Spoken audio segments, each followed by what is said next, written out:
Привет. Сегодня я хочу поговорить вот о чем. Те, кто следит за сбором средств на нашем сайте, наверняка обратили внимание, что общая цифра сбора неожиданно выросла. Еще совсем недавно там было 7,5 миллионов, и вдруг неожиданно их стало почти 18. И это, как мне кажется, требует объяснений.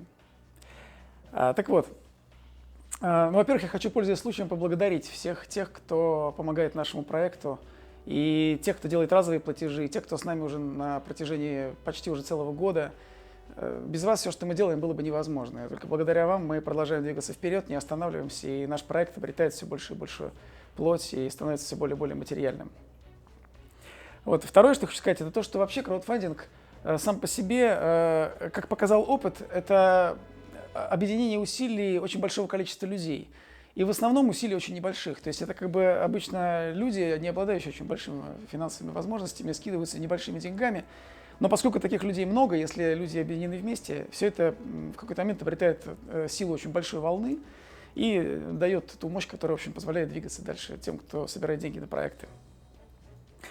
И казалось бы странным, то есть очевидно, что если бы к этому делу подключились люди, обладающие большим материальным ресурсом, то дело бы пошло быстрее. Но почему-то это происходит очень редко. Наверное, можно искать какие-то философские объяснения этому, но в реальности какая-то причина, наверное, есть. Однако, на самом деле такие события происходят.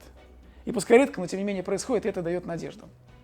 И сейчас мне хочется вспомнить, как мы собирали деньги на 28 панфиловцев. И во время сбора, на самом деле, у нас было несколько крупных жертвователей, людей, которые пожертвовали нам 100 тысяч рублей и больше. И спасибо им за это огромное. И вот я помню, что одним из первых таких людей был Андрей Фокин, житель Северодвинска, который написал мне ВКонтакте еще в самом начале сбора средств, когда у нас был только самый первый тизер. Он написал мне и сказал, что он хотел бы перевести мне сумму, лично мне непосредственно, потому что он хочет миновать там всякие там отчисления комиссионные, и перевел мне 100 тысяч рублей. Вот. Это было очень круто.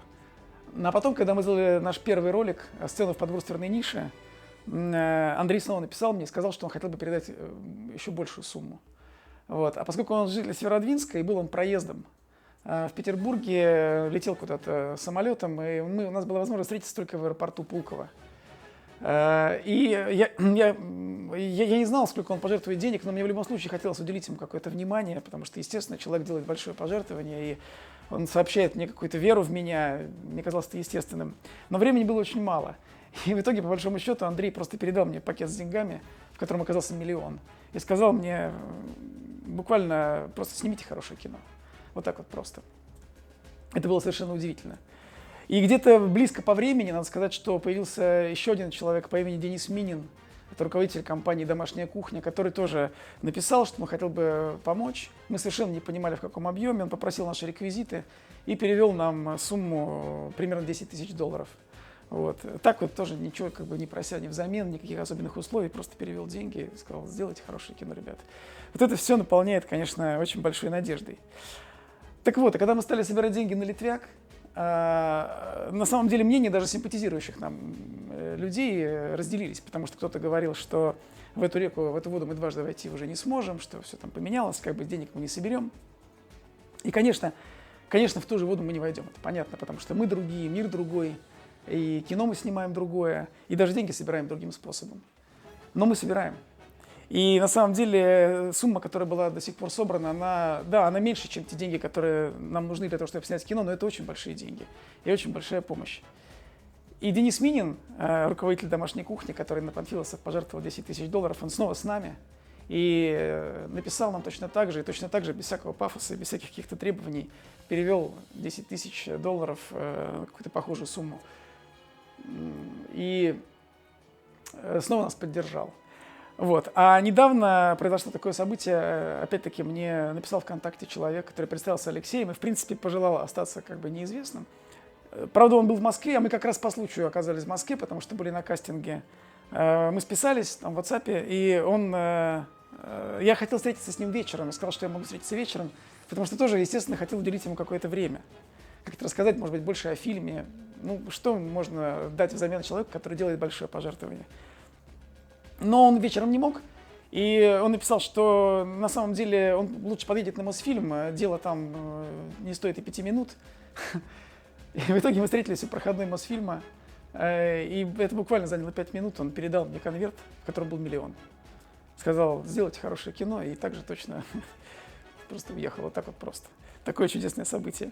Но самое интересное, что эти деньги мы приплюсовали к общему счетчику, и Алексей увидел это изменение, и буквально там это произошло в течение 2 дней. Он написал, что сумма стала порядка 9,5 миллионов, и он хочет сделать так, чтобы она превратилась в 10. Поэтому нам снова нужно встретиться. Мы снова встретились, и он дал еще 500 тысяч. Такие удивительные дела. Вот. И еще я хочу рассказать, и произошла еще одна история. Точнее, произошла она раньше, а сейчас она нашла как бы свое логическое завершение. А началась она в апреле 2019 года. Мы только тогда начали, еще анонсировали только проект, по сути дела, и даже еще не начали собирать средства. Но уже сказали, что будем снимать новое кино. И вот на меня вышел человек, который представился Кирилл Кучинский, сказал, что хочет встретиться и хочет как-то помогать. И мы встретились. И Кирилл рассказал, что у него есть бизнес, он занимается ценными бумагами, и что он видел панфиловцев и хотел бы тоже принять участие вот в новом проекте, как-то помочь. Помочь он хочет деньгами, но оговорился, что сейчас в данный момент ощутимой помощи оказать не может, потому что прогнозирует рост своего бизнеса. И когда бизнес, так сказать, когда прогнозы эти осуществятся, тогда вот он еще сможет помочь. Ну, как бы звучало искренне, и мне трудно было предполагать, чем это закончится. Ну, приятно, что человек, в принципе, изъявил желание помогать. Так вот, буквально на днях он снова написал мне и сказал, что его прогнозы осуществились, все в порядке, он готов помогать, и перевел нам $100 тысяч. Такая вот вдвойне удивительная история. Вот. Я очень хотел с этим поделиться с вами. Вообще я хочу сказать, что подобные вещи, они чрезвычайно важны для нас не только потому, что это ресурс, то есть деньги, ресурс, который позволяет нам двигаться дальше, но еще и потому, что это сообщает нам очень большую надежду и веру. То есть эти люди, вообще все вы, кто помогает нам как-то, вы все сообщаете нам веру в нас, и это очень сильно придает сил. Потому что, естественно, что я, например, я знаю, что очень многие люди в моей команде, и я просто про себя могу сказать, что мою голову разрывает огромное количество задач. И какие-то задачи я знаю, как решать, а каких-то нужно искать возможность решить. И все это бесконечно, об этом бесконечно думаешь, и поэтому все время испытываешь какую-то тревогу, сомнение, все равно, никуда от этого не деться, даже при самом позитивном настрое. Но когда ты чувствуешь веру людей в тебя, и они тебе сообщают это такими поступками, это придает очень много сил. И поэтому мы можем двигаться дальше вперед. Все, счастливо.